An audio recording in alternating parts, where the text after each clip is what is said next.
Shri George Podippara, ഇപ്പോൾ excise വകുപ്പിനെ tourism വകുപ്പ് ഹൈജാക്ക് ചെയ്തു. ഇതാണ് പ്രതിപക്ഷം ശക്തമായി ഉന്നയിക്കുന്ന ഒരു ആരോപണം.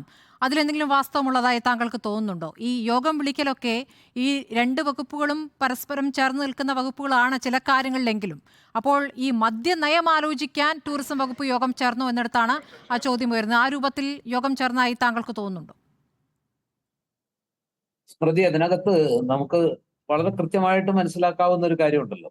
അതായത് ഇങ്ങനെ ഒരു ആരോപണം പുറത്തു വന്നപ്പോൾ എക്സൈസ് മന്ത്രി ശ്രീ എം രാജേഷ് പറഞ്ഞത് മദ്യനയവുമായി ബന്ധപ്പെട്ട് സർക്കാർ തലത്തിൽ, വകുപ്പ് തലത്തിൽ ഒരു യോഗവും നടന്നിട്ടില്ല, ഒരാലോചനയും നടന്നിട്ടില്ല. ഇന്ന് അതിന് കുറച്ചുകൂടി ന്യായീകരിച്ചുകൊണ്ട് അദ്ദേഹം പറഞ്ഞു, ഒരു മദ്യനയമെന്ന പിറക്കാത്ത കുഞ്ഞിന്റെ ജാതകമാണ് പ്രതിപക്ഷം ഇപ്പൊ എഴുതിക്കൊണ്ടിരിക്കുന്നത്. സത്യത്തിൽ ഇപ്പൊ താങ്കൾ പറഞ്ഞതുപോലെ തന്നെ ഈ മദ്യനയം സംബന്ധിച്ച് ഒരു സ്റ്റേക്ക് ഹോൾഡർ തന്നെയാണ് ടൂറിസം വകുപ്പ്. നമുക്കറിയാം, കാരണം ടൂറിസം വകുപ്പുമായിട്ട് ബന്ധപ്പെട്ടുള്ള റിസോർട്ടുകളിലും അതുപോലുള്ള കാര്യങ്ങളിലുമൊക്കെ ഈ ബാറുകളുടെ പ്രവർത്തനവും, അല്ലെങ്കിൽ മദ്യം വിതരണം ചെയ്യണം, അത് എപ്പോഴൊക്കെ എങ്ങനെയൊക്കെ വിതരണം ചെയ്യണം, ഏതളവിൽ, ഈ സംബന്ധിച്ച് ടൂറിസം വകുപ്പിന്റെ ടൂറിസം ഡിപ്പാർട്ട്മെന്റിനെ സംബന്ധിച്ചിടത്തോളം ആ വിഷയത്തിൽ അവർക്ക് താല്പര്യം ഉണ്ടാവുക സ്വാഭാവികമാണ്. ആ നിലയ്ക്കായിരിക്കാം യോഗം നടന്നിരിക്കുന്നത്. പക്ഷെ ഞാൻ വിചാരിക്കുന്നത്, ഈ രാജേഷ് എന്ന് പറയുന്ന മന്ത്രി പറയുന്നത് ഒരുപക്ഷെ സത്യമായിരിക്കും. കാരണം ഞാൻ അറിയുന്ന രാജേഷിന്, എനിക്ക് ഇതുവരെ മനസ്സിലാക്കാൻ കഴിഞ്ഞ രാജേഷ് ഈ രീതിയിൽ എക്സൈസ് നയവുമായി ബന്ധപ്പെട്ട് ഏതെങ്കിലും രീതിയിൽ ബാർ ഉടമകളിൽ നിന്ന് പണം വാങ്ങാൻ തയ്യാറാകും എന്ന് കരുതുന്ന ഒരാളല്ല ഞാൻ. ചില ആളുകളെ കുറിച്ച് നമുക്ക് ചില സങ്കല്പങ്ങളുണ്ട്. നമ്മൾ അടുത്ത് ഇടപഴകിയത് കൊണ്ടും അദ്ദേഹത്തെ കുറെ കാലമായിട്ട് അറിയുന്നത് കൊണ്ടും അദ്ദേഹത്തിന്റെ മനസ്സറിവോടെ ഇങ്ങനെ ഒരു ഇടപാട് നടക്കും, അല്ലെങ്കിൽ അതിന് അദ്ദേഹം കൂട്ടുനിൽക്കുമെന്ന് കരുതാൻ എന്റെ മനസാക്ഷി എന്നെ അനുവദിക്കുന്നില്ല. ശ്രീ ജോർജ് അതുകൊണ്ട് പൊടിപാറ, തന്നെ വ്യക്തിപരമായി ഒരു മന്ത്രി വാങ്ങുന്നു എന്ന നിലയ്ക്കല്ല ഇതിനെ കാണേണ്ടത്. ശരി, ഞാനത് സമ്മതിക്കുന്നു. അതുകൊണ്ട് തന്നെയാണ് ഇതിനപ്പുറത്ത് വേറെ തലങ്ങളിലൂടെ ആയിരിക്കാം ഈ ഇടപാട് നടക്കുന്നത്. ഇപ്പൊ രാജേഷ് പറഞ്ഞു അങ്ങനെ ഒരു യോഗം നടന്നിട്ടില്ല, അങ്ങനെ ഒരു ചർച്ചയെ നടന്നിട്ടില്ല. പക്ഷെ പിന്നീട് നടന്ന കാര്യം എന്താണ്? ഈ ചർച്ച നടന്നിട്ടില്ല എന്ന് പറയുമ്പോൾ തന്നെ പിന്നീട് പുറത്തു വന്ന കാര്യം, എക്സൈസ് ഡയറക്ടർ യോഗം വിളിക്കുന്നു. ആ യോഗത്തിൽ ഇതുമായി ബന്ധപ്പെട്ട സ്റ്റേക്ക് ഹോൾഡേഴ്സ് എല്ലാം പങ്കെടുക്കുന്നു, ബാർ ഉടമകൾ പങ്കെടുക്കുന്നു. ചീഫ് അതിന്റെ സെക്രട്ടറി തൊട്ടു വിളിച്ച പിന്നാലെ യോഗത്തിലെ വിവരങ്ങളൊക്കെ പുറത്തു വന്ന ശേഷമാണ് പിന്നീട് ഈ ഈ ആരോപണം ഉയരുമ്പോൾ മന്ത്രി പറഞ്ഞത് അങ്ങനെ ഒരു യോഗം ചേർന്നിട്ടില്ല എന്ന്. അന്ന് യോഗം ചേർന്നതും അന്ന് വാർത്തയായതുമാണ്. അതെ. അപ്പോ സ്മൃതി, ഇതിനകത്ത് ഇപ്പൊ പ്രിയദർശൻ തമ്പി പറഞ്ഞ ന്യായങ്ങൾ നിൽക്കുന്നതാണ്. പണ്ട് ഇതേപോലെ തന്നെ ഇപ്പൊ ഇന്ന് വി ഡി സതീശൻ നിയമസഭയിൽ പറഞ്ഞത് വളരെ കാവ്യാത്മകമാണ്.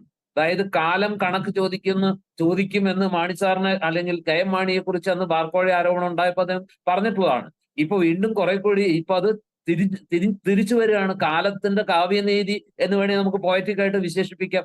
അന്ന് ഇതുപോലെ ബിജു രമേശ് എന്ന് പറയുന്ന ഒരു അബ്കാരി, എന്താ പറയാ, ഒരു ബാർ ഉടമ ഒരു ചാനലിന്റെ ചർച്ചയിൽ, ഇതുപോലെ ഒരു 8 മണി ചർച്ചയിലാണ് ഈ വിഷയം പുറത്തുവിടുന്നത്.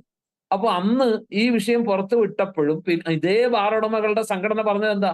വലിയ ആരോപണമായി, വലിയ വിവാദമായി അത് വളർന്നപ്പോഴും ഇതേപോലെ ഇപ്പോഴത്തെ പോലെ തന്നെ ബാർ ഉടമകളുടെ സംഘടന പറഞ്ഞത് അങ്ങനെ ഒരു പിരിവേ നടന്നിട്ടില്ല, അങ്ങനെ ഒരു സംഭവം ഉണ്ടായിട്ടില്ല, അത് മറ്റാവശ്യങ്ങൾക്കുള്ളതാണ്. ഇപ്പോ അത് തന്നെ ആവർത്തിക്കപ്പെടുന്നു. ബാർ ഉടമ ഫെഡറേഷൻ പറയുന്നത് എന്താ? അങ്ങനെ ഒരു പിരിവ് നടന്നിട്ടുണ്ട്. ആ പിരിവ് തീർച്ചയായിട്ടും അത് അവരുടെ കെട്ടിട നിർമ്മാണത്തിന് വേണ്ടിയുള്ളതാണ്. നമുക്ക് എങ്ങനെ വിശ്വസിക്കാൻ പറ്റും? അന്ന് ബാർ ഉടമകൾ പറഞ്ഞത് വിശ്വസിക്കാൻ പ്രതിപക്ഷം തയ്യാറായില്ല.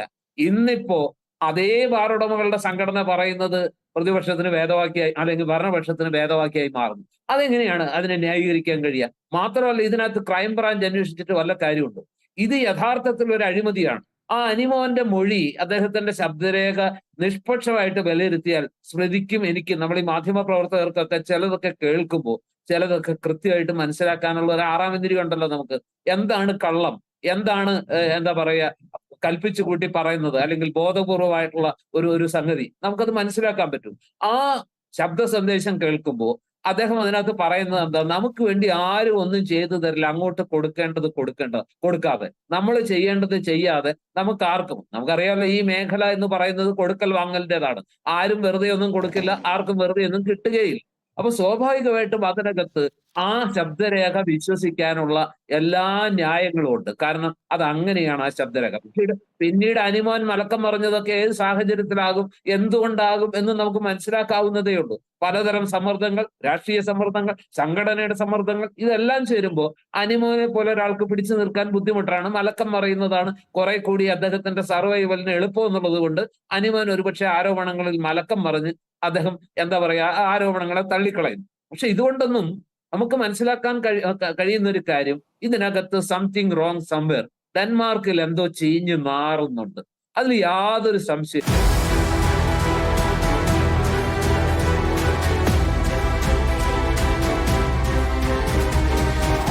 ഡിബേറ്റ് വിത്ത് സ്മൃതി പരുത്തിക്കാട്.